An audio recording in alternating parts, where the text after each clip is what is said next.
ಈ ಸಿನಿಮಾ ಯಾಕೆಂದ್ರೆ ತುಂಬಾ ಇಂಪಾರ್ಟೆಂಟ್ ಆಗುತ್ತೆ ನನಗೆ. ಪ್ರತಿಯೊಬ್ಬರು ಬಿಗ್ ಬಾಸ್ ಅನ್ನೋ ವೇದಿಕೆಗೆ ಹೋದೆ, ಬಿಗ್ ಬಾಸ್ ಗೆದ್ದ ಮೇಲೆ ಪ್ರತಿಯೊಬ್ಬರು ಕೇಳಿ ನೀನ್ ರೈತಾನ, ನೀನ್ ವ್ಯವಸಾಯ, ನೀನ್ ಒಳ್ಳೆ ಬಟ್ಟೆಗಳು ಹಾಕಂತೆ, ನೀನ್ ಯಾವ ಸಿನಿಮಾ ಇರ್ತಾರೆ, ಈ ಪ್ರಶ್ನೆಗಳು ಕೇಳ್ತಾ ಇದ್ದಾಗ ಇದು ತುಂಬಾ ಸ್ನೇಹಿತರು ಮಾತ್ರ ಅಲ್ಲ, ಕುಟುಂಬದವರಿಂದ ಬರಕ್ಕೆ ಶುರುವಾಗುತ್ತೆ. ಅವಾಗ ಏನ್ ಮಾಡ್ತಿದ್ಯಾ ಅಂತ ಪ್ರತಿಯೊಬ್ಬರು ಕೇಳ್ತಾನೆ. ನನ್ನ ಜೀವನದಲ್ಲಿ ನಮ್ಮ ತಾಯಾರು ಹೇಳ್ತೀನಿ, ಯಾವತ್ತು ಸೋಡೋಕು ನನ್ ಮಗ ಅಲ್ಲ ನಾನು. ಅರ್ಧ 30 ರೂಪಾಯಿ ಚಿತ್ರಾನ್ನ ತಿನ್ನ ಕಷ್ಟಪಡ್ತಾವ್ ಇಂಥದ್ದು ನಾನು. ನಾವು ಓದಿ ಬಂದಿದ್ದು ಗೌರ್ಮೆಂಟ್ ಕಾಲೇಜ್, ಗೌರ್ಮೆಂಟ್ ಸ್ಕೂಲ್ಗಳಲ್ಲಿ. BSc Agriculture was a bloody government college and MSc was in, I was in masters gold medalist, MSc gold medal ಪಡ್ಕೊಂಡಿರುತ್ತ ವ್ಯಕ್ತಿ ನಾನು. ಡೆಪ್ಟಿ ರೇಂಜರ್ ಆಗಿ ಸೆಲೆಕ್ಟ್ ಆಗಿದ್ದೆ, ಚಿಕ್ಕಮಂಗ್ಳೂರು ಡಿಸ್ಟ್ರಿಕ್ಟ್ ಇನ್ಚಾರ್ಜ್ ಆಗಿ ವರ್ಕ್ ಮಾಡ್ತಿದ್ದೆ.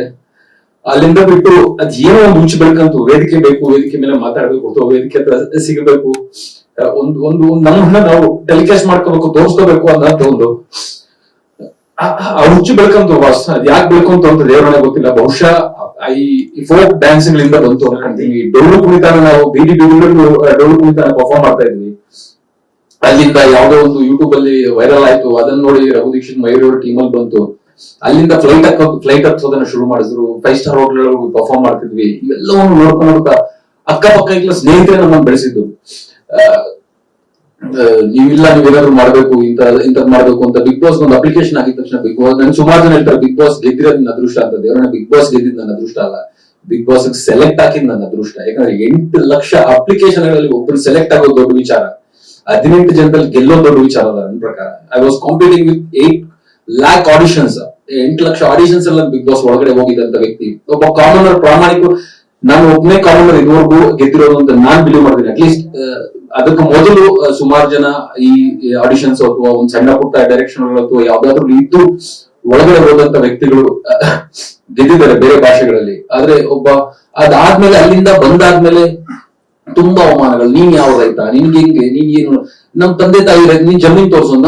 My father is not A farmer. ಪ್ರತಿಯೊಬ್ರು ಮಾತ್ರ ಬಂದು ಹೇಳ್ತಾರೆ ನಾನು ರೈತನ ಮಗ ಸರ್ ಅಂತ. ನಾನ್ ರೈತನ ಮಗ ಅಲ್ಲ ಗುರು, ನಾನೇ ರೈತ. ವ್ಯವಸಾಯ ಮಾಡ್ತಾ ಇದೀವಿ.